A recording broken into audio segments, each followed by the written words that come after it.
নমস্কার। অপুর পাঁচালীর একটি নতুন অধ্যায়ে আপনাদের সবাইকে স্বাগত। ভিডিওর থাম্বনেইল দেখে আপনারা সবাই হয়তো বুঝেই গেছেন যে আজকের ভিডিওটা কী নিয়ে হতে চলেছে। এবছর অক্ষয় তৃতীয়ার দিন দীঘাতে প্রতিষ্ঠিত হয়েছে জগন্নাথ মন্দিরের। তাই আমি আর শুভাশিস প্ল্যান করলাম যে তাহলে একদিন যাওয়া যাক। তাই আমাদের প্ল্যানিং মতো 16 তারিখ সকালবেলায় আমরা যে যার বাড়ি থেকে বেরিয়ে পড়েছিলাম। আমি আমার বাড়ি থেকে বেরিয়ে সোজা চলে এসেছিলাম মেদিনীপুর স্টেশনে।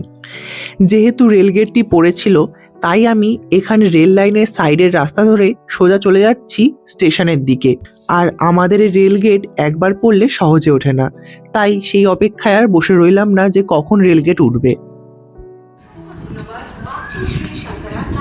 অ্যানাউন্সমেন্ট করে দিয়েছে যে মেদিনীপুর থেকে হাওড়াগামী যে ট্রেনটি সেটি হচ্ছে 3 নম্বর প্ল্যাটফর্মে আসবে। আর আমি দেখতে পাচ্ছি ট্রেনটা চলেও এসেছে। তো এটাতে করেই আমি নামবো হচ্ছে পাঁশকুড়াতে নেমে ওখান থেকে দীঘা ট্রেন ধরবো।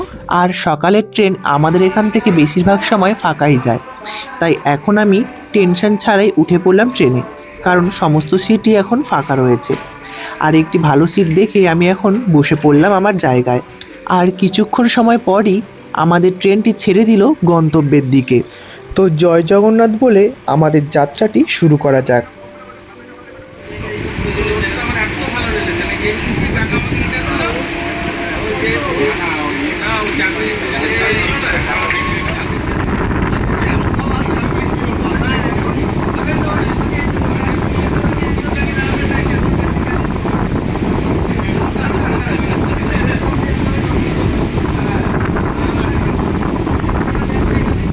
এরপরই আমাদের ট্রেনটি পৌঁছে গেল পাঁশকুড়া জাংশনে পৌঁছে আমি এখন সোজা চলে যাচ্ছি 1 নম্বর প্ল্যাটফর্মের দিকে, কেননা এখান থেকেই দীঘার ট্রেনটি আমাকে ধরতে হবে। শুভাশিস সাঁতরাগাছি থেকে এই দীঘার ট্রেনটি ধরেছিল, আর আমি পাঁশকুড়া থেকে এই ট্রেনটি ধরব। আর আপনাদের সাথে কথা বলতে বলতে আমি পৌঁছে গেলাম পাঁশকুড়া জাংশনের টিকিট কাউন্টারে। তো চলুন এবার দীঘার ট্রেনের টিকিটটি আমরা কেটে ফেলি। আর এখানে আমার টিকিট কাটা হয়ে গেছে। পাঁশকুড়া থেকে দীঘা পর্যন্ত আমার ভাড়া নিল 30 টাকা। আর এখানে দাঁড়িয়ে আমি ওয়েট করব আমার ট্রেনটির জন্য। আর আধা ঘন্টার মধ্যেই আমার ট্রেনটি পৌঁছে গেল পাঁশকুড়া জাংশনে।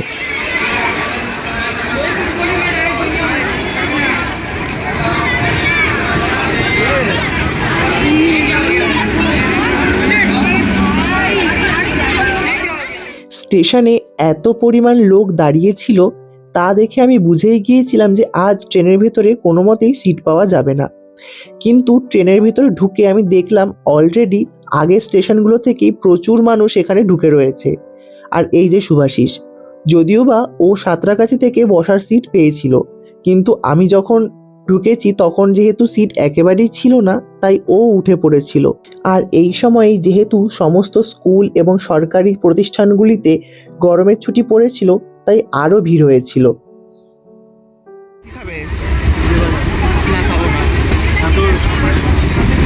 লোকাল ট্রেনে দীঘা যাচ্ছি, খুবই ভিড়।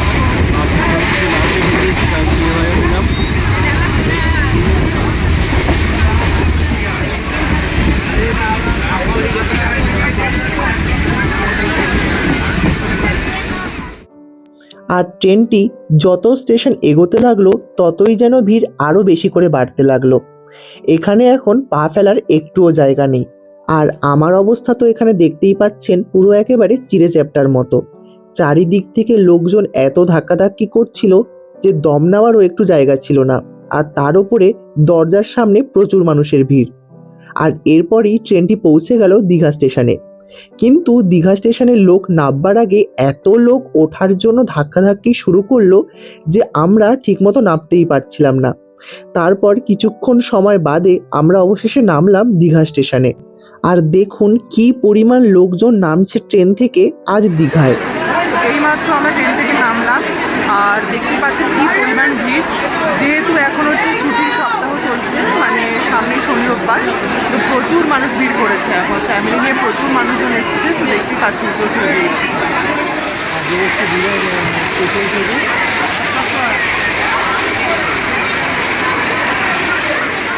চলো চলো চলো।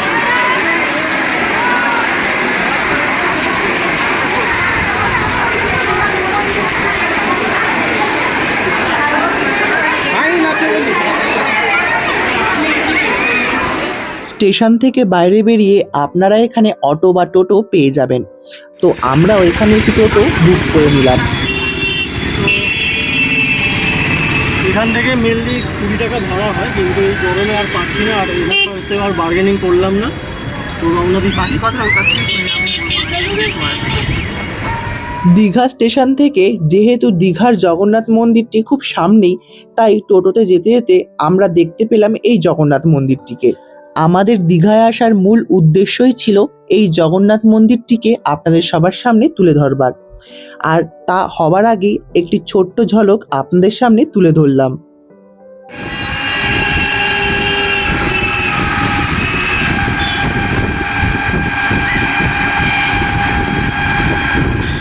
আমি আর শুভাশিস ছিলাম ওল্ড দীঘার একটি হোটেলে। আমরা এখন নেমে পড়েছি ওল্ড দীঘাতে। আর এই দেখুন, এখানে সামনেই রয়েছে দীঘার সমুদ্র। আর এখান থেকে হাঁটা পথে মিনিট দুয়েকে আমরা পৌঁছে গিয়েছিলাম হোটেল সূর্যমানে। আর এই হোটেলটি সত্যি দীঘার মধ্যে একটি অন্যতম ভালো এবং সস্তার হোটেল। তো চলুন হোটেলটি আপনাদের ঘুরে দেখানো যাক।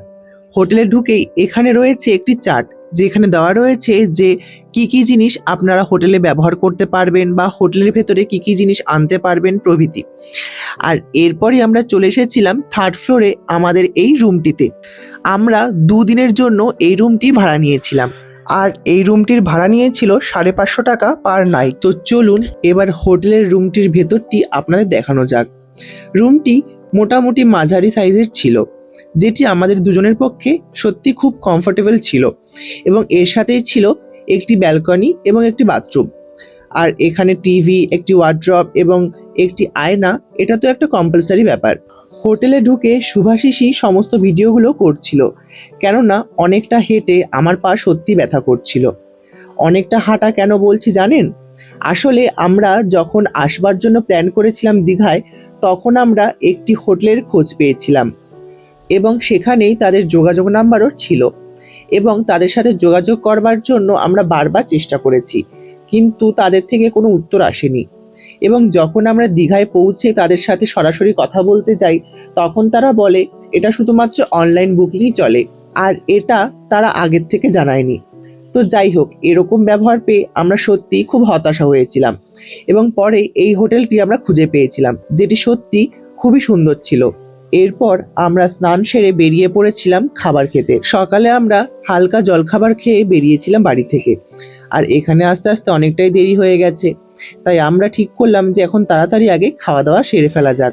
সূর্যমান হোটেলের পাশেই রয়েছে এই শিবম রেস্টুরেন্ট, আর এখানের খাবারগুলো সত্যি বলতে অসাধারণ, এবং তার সাথে এখানে প্রত্যেকটি স্টাফের ব্যবহারও খুবই ভালো।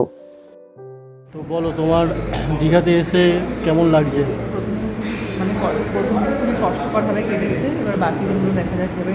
আমাদের অনেক কিছু প্ল্যান রয়েছে, অনেক কিছু নতুন নতুন মানে কাজের ব্যাপারও রয়েছে, সেগুলো দেখা যাক কতটা কী করা যায়, কতটা কী করে দেয় শুভাশিস আমায়, আমি সেটা দেখবো।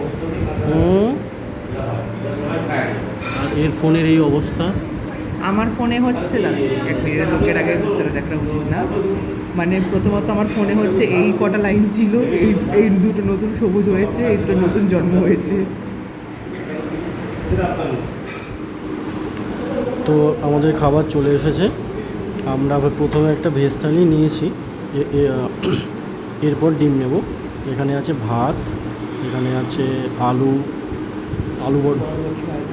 এখানে আছে আলু বটবটি ভাজা, স্যালাড, পাঁপড়, আর আছে মাছের মাথা দিয়ে একটা তরকারি, আর এখানে আছে ডাল। তো এই আমাদের আজকে দুপুরের লাঞ্চ। দুপুরে খাবার খেয়ে আমরা চলে গিয়েছিলাম রুমে রেস্ট নিতে, এবং বিকেলে বেরিয়ে পড়েছিলাম দীঘার সমুদ্র সৈকতে ঘুরতে। সেই ভিডিওটি আসছে খুব শীঘ্রই নেক্সট পার্টে। তো দেখা হচ্ছে আবার একটি নতুন অধ্যায়। ধন্যবাদ।